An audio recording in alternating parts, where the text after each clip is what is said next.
Hi, everyone. Thank you so much for joining us in our third episode of Getting Personal. My name is Belqis, and I'm the founder and executive director of Youth Transforming Narratives. And we're very happy to be bringing this YouTube series that we started as part of YTN's work to give young people the chance to learn from experts, but also from other young people in many different fields.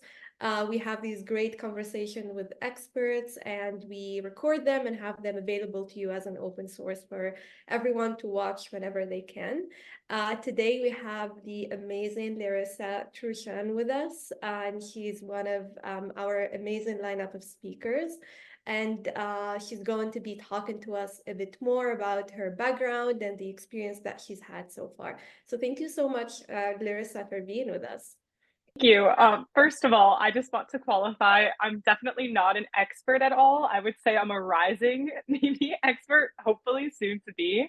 But it's such an honor to be speaking with everyone, especially about legal issues, since I know so many young people are interested in figuring out how to use the law to make the world a better place. Yeah, no, definitely. And Larissa is actually accepted into Harvard Law School. She's going to be starting this fall. She's going to be studying international human rights law.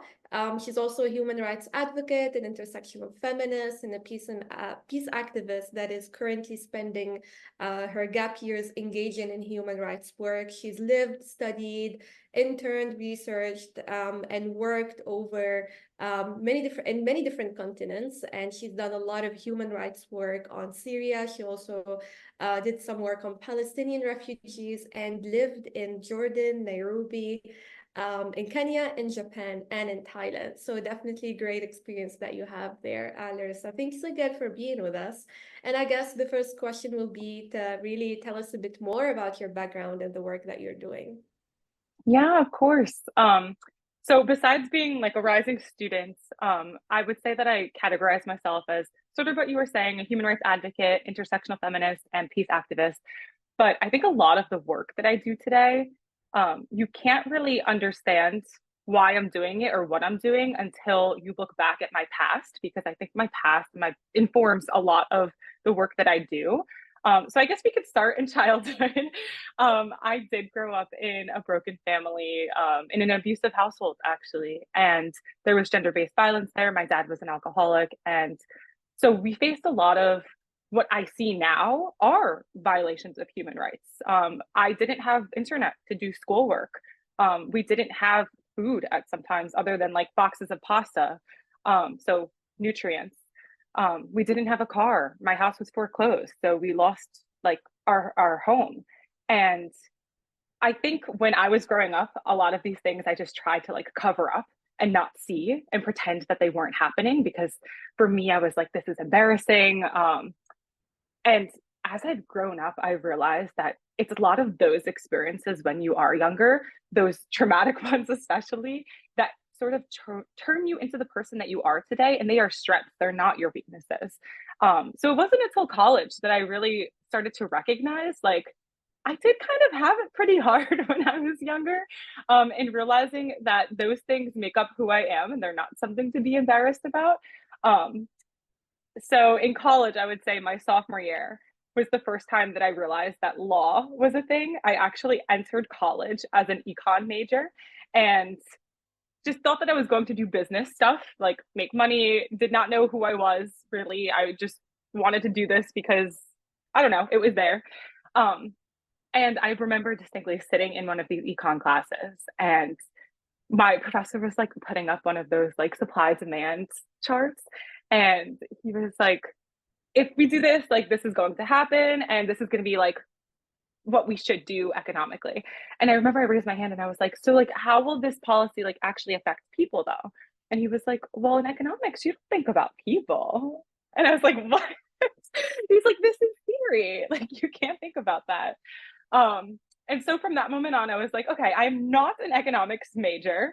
I actually, because I went to a school that had core classes, which anyone unfamiliar with that means that you have to take certain classes in order to have like a fuller education.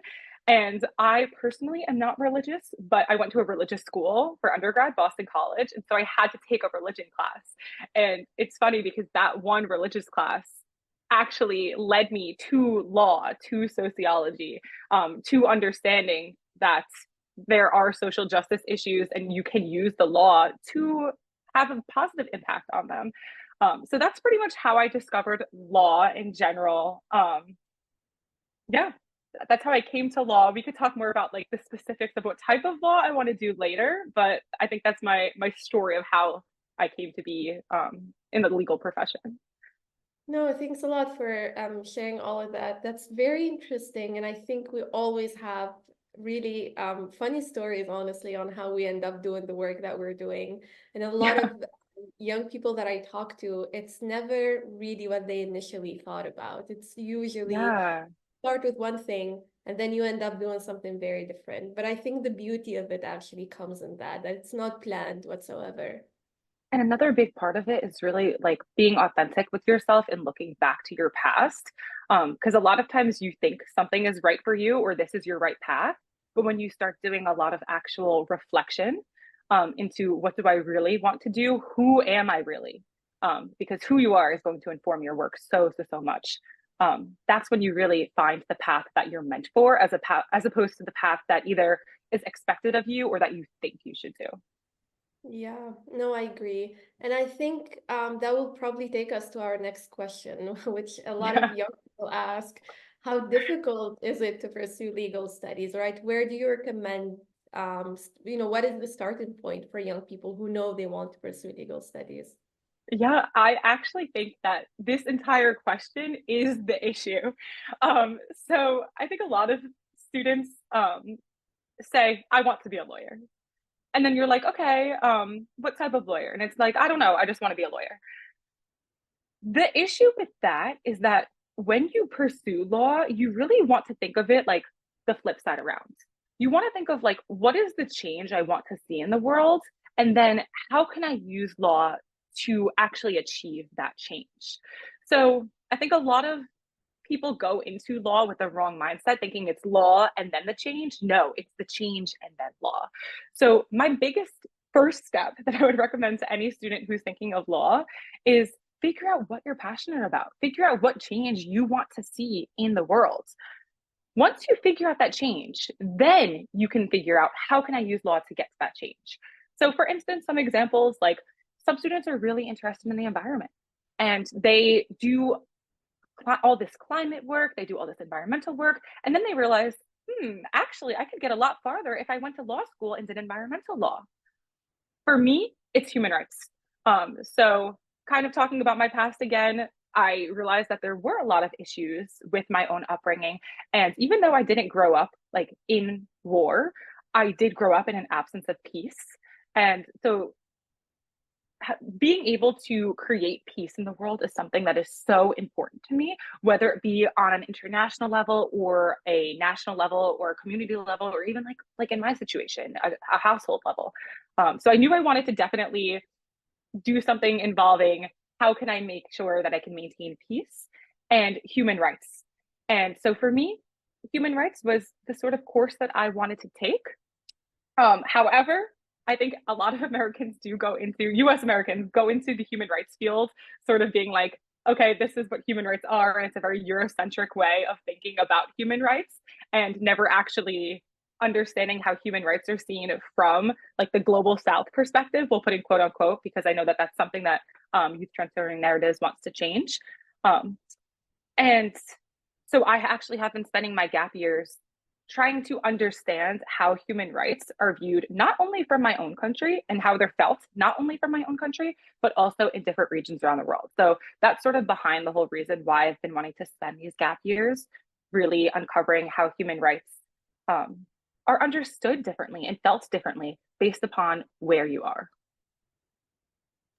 Yeah, no, those are definitely great points. And so maybe if you want to tell us a bit more about your experiences in, I know you lived in Jordan and you lived in Thailand, Japan, Nairobi. So what was that like? And do you recommend that sort of international experience for especially young people who want to pursue law? Yeah. So in the US, I think I have to premise it on this.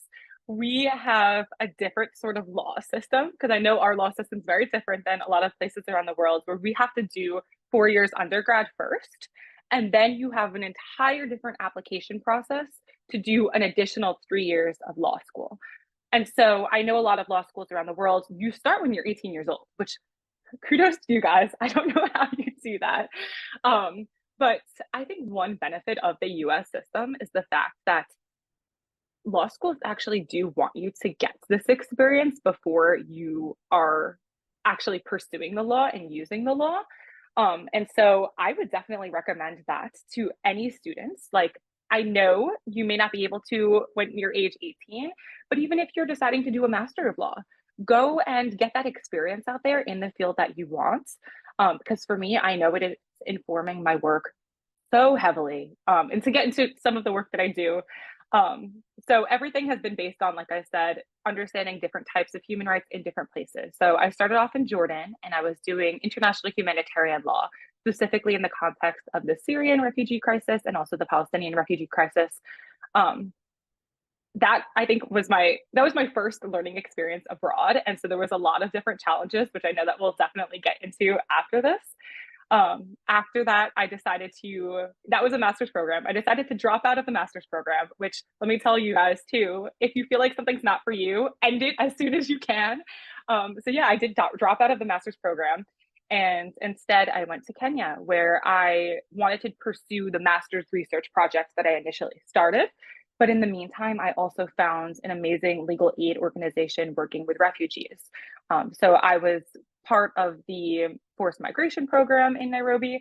And we were really working to ensure that anyone who was forcibly migrated, so IDPs within Kenya or refugees, or even people who didn't have refugee status, they could have the legal advice they deserve. After that, I went home, didn't really know what I was going to do because I was like, I just dropped out of a master's program. I have a few years before starting law school. And I randomly was just sending applications, as we all do, probably 50 plus, to anyone that would listen to me. And I got an internship with an organization based in Tokyo. And I was just going to be making their website, just very small little tasks. And that was when they told me that they actually have UN accreditation and they wanted to get me a UN pass. So this was my start with work with the UN, not on the UN side, but on the NGO side, which I think is really, really important to me and like the work that I do. So I spent that fall learning everything that I could about the UN, really from the inside, because I'm based in New York. So I would just go to the UN headquarters every day, attend as many meetings that I could, as many side events that I could. Um, and that I think really started my passion for, okay, I want to do more UN sort of work because I genuinely believe that the UN could be a strong institution. We're just not running it properly. After that, this organization invited me to go to Tokyo, and I was doing women's rights in Tokyo. Um, I was able to publish a legal research article in a US law review. And this had to do with Japan's new sexual assault legislation, which they haven't changed it since the 1900s. This is their second time since then. So women's rights is a huge problem there. And I also did some nuclear disarmament work there as well. And then after that, I realized East Asia is a lot different than Southeast Asia, and I need to get to Southeast Asia to really understand these differences. So I got an internship in Thailand, and I was doing work on like fundamental freedoms, such as freedom of protest and freedom of peaceful assembly, and also freedom of expression, freedom of speech, all of that sort of stuff, working with international UN mechanisms. That's the sort of work that I've been doing. I'm about to head to Europe for an international criminal law program in Germany and then to reconnect with my family in Italy. And then law school will be in my sight finally. Yeah, that's exciting. Thanks a lot for sharing all of that. That's a lot of good experience, I think, and the exposure, especially that you've had to so many cultures and different ways of working and just different backgrounds. I think that's very, like you said, it's very beneficial to anyone really from any field. Doesn't only have to be Yeah.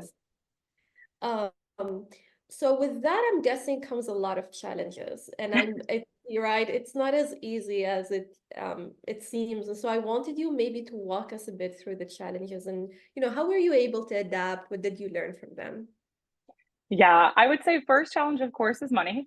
I am privileged that the US dollar is worth a lot compared to a lot of other dollars. And so basically between all of these fellowships and internships, I am at home working, making money in order to afford all this stuff. And I think this speaks to a very large systemic issue that a lot of youth can relate to, and that human rights work is unfunded.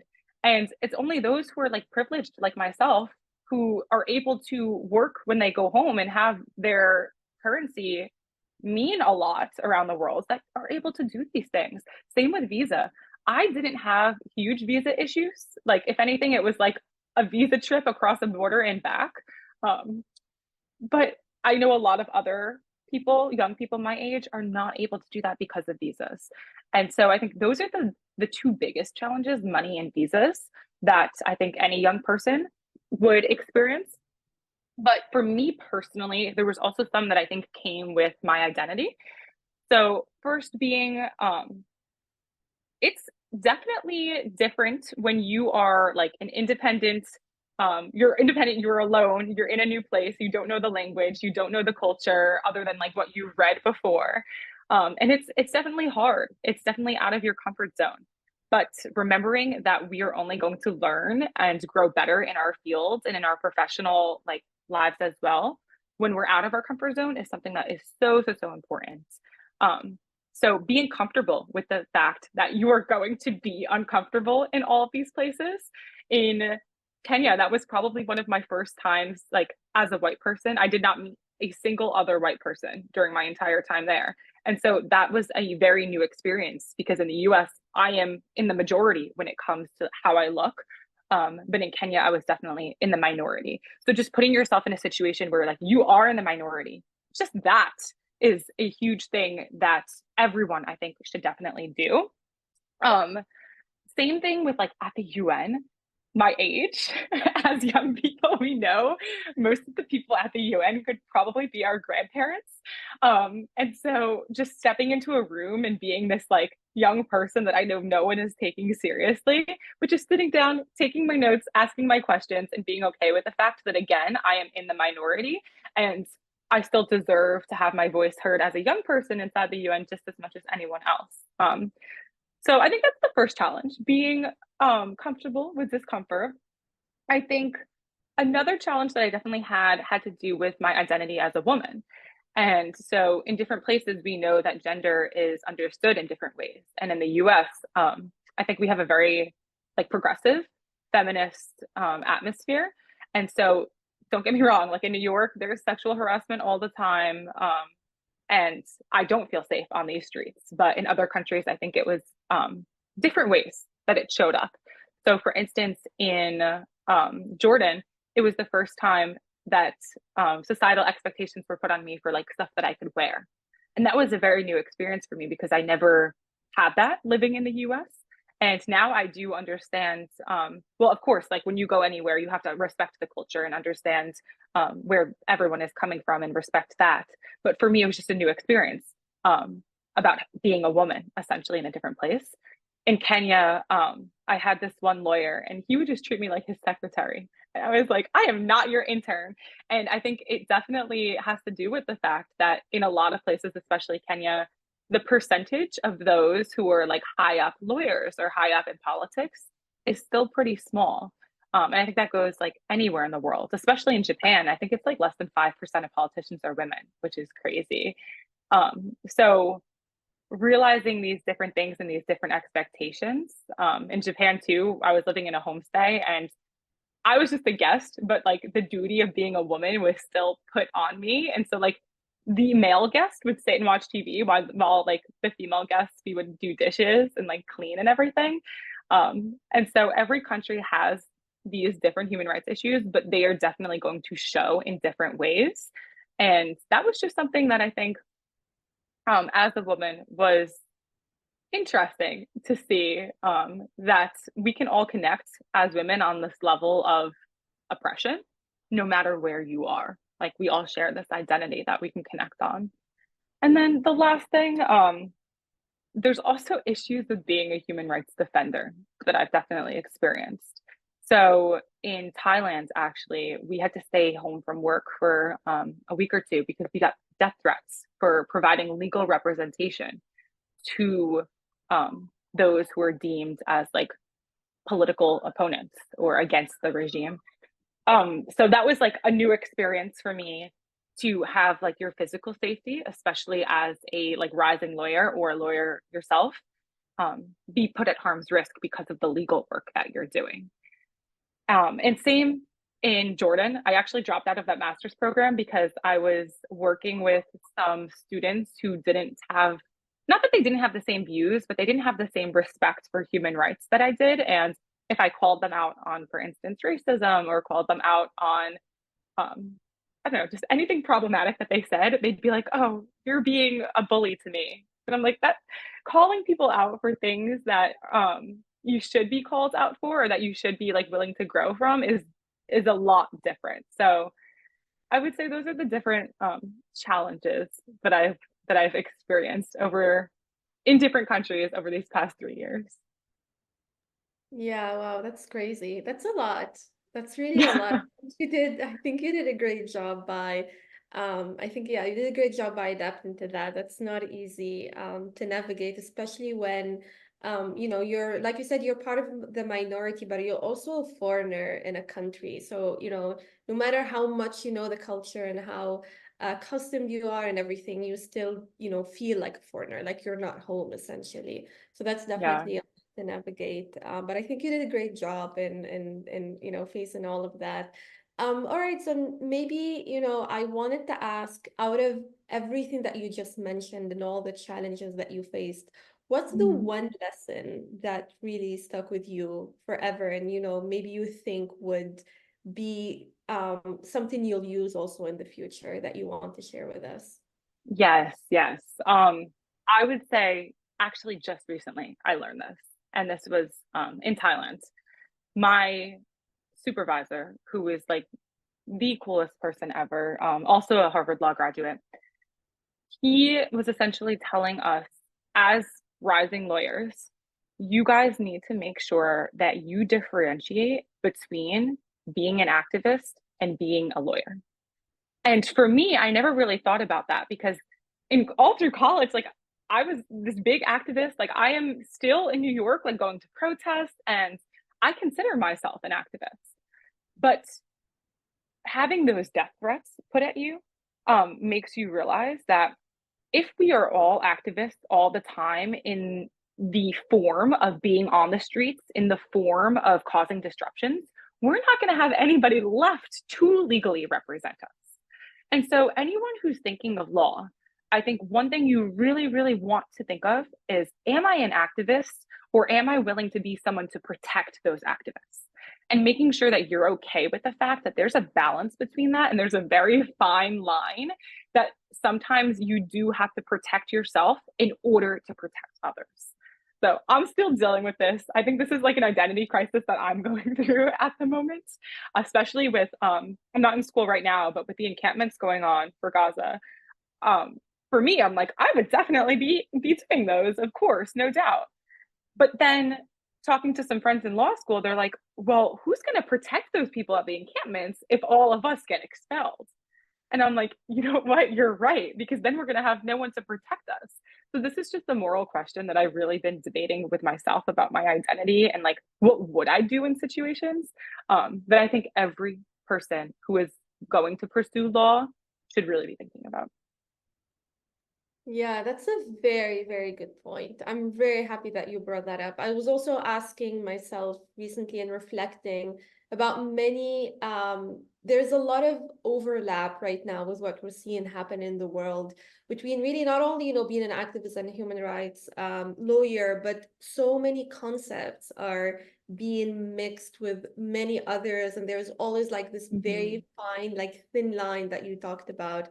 And it seems to me that a lot of young people are confused and they are crossing that line, so they're not realizing that, which eventually, honestly, sometimes does cause harm, or doesn't really push you to advocate correctly and effectively, and doesn't push it makes it harder for us to do the work that we want to do, and we're not very Yes. much of that.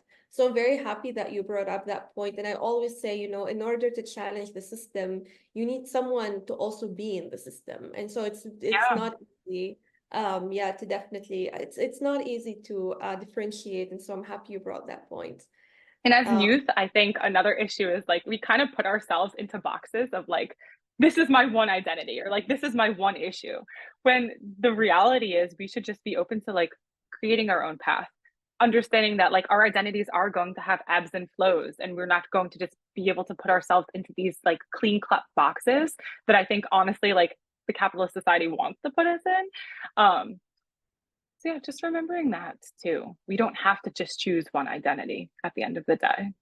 yeah, no, we don't have to. And, we also need to be very aware of where all the fine lines are so that we don't harm the work that we essentially are very passionate about. So, Yes, so definitely. important. Yeah, I agree with you. And, since we talked, you kind of gave, the advice of not putting ourselves in boxes. Maybe we can end on one advice you would give to any young person who's interested in or passionate about human rights, law, or just wants to pursue legal studies. Yeah, figure out what your passion is. That's the biggest thing. That's your start. Figure out what you care about, what change you want to see in the world, and who you want that change to affect, essentially. Yeah, that's a great point. And I always also talk a lot about figuring out your passion and just what you want to do, long term. And it seems like such a cliche for so many people, but the reality is It's true. It it's really very is. hard to find, right? It's not easy. And that's why at the beginning, if you remember, we said we start with one thing and then we figure out that we're passionate about something different and we have to change eventually because we start now really knowing what we're fully passionate about. And it takes a lot of self-reflection, it takes a lot of Self-reflection. Yes. and it takes a lot of understanding of the field and it takes a lot of experience and you just have to, put yourself out there like you did basically. But yeah, thank you so much, Larissa, for being with us. It was a pleasure to talk to you. This was amazing. I'm pretty sure this will help a lot of young people out there, and we'll make sure to add all of your socials in our post so anyone who's interested can also follow your work. Yeah, I am still in the process of growing. Like I said, I am still dealing with all of these identity issues and getting better at like understanding the world and understanding these different human rights. So please reach out to me. Know that I am not perfect and I do not have all the answers, but I would love to talk through some of these things with anyone else having these same sorts of moral and identity questions. Great. Thank you so much. But we're all very excited to see where you're headed next.